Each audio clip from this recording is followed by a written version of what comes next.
सुनिए रजिंदर चाचा प्रधानी लड़ता रहे। हां हम सुनला तो लड़त तो बाड़ो। चल के तेन भेंट कर दिया।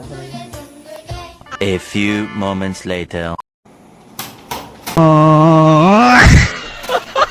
झाड़ हो गला मुंह मार के फुला दो का प्रधान में फुला नहीं उचार लोग जानता वो ना जाने तुम्हारे फुला दो मुंह मामा प्रधान है कौन कितना रुपया ये प्रधान मंत्री मुझे हमारे प्रधान और हम तो हम नाते मत आता नहीं कौन है ये लोग? कहां से आते हैं? प्रणाम चाचा। नाम सुनिए चाचा की प्रधानी लड़त हो। हाँ लड़ते हैं तब लोग दायर देश ये तो देखा जाइए गया हां तो चाह निकाल से फुल सपोर्ट बा तू लड़ प्रधानी सलामी के शाबाश बेटा।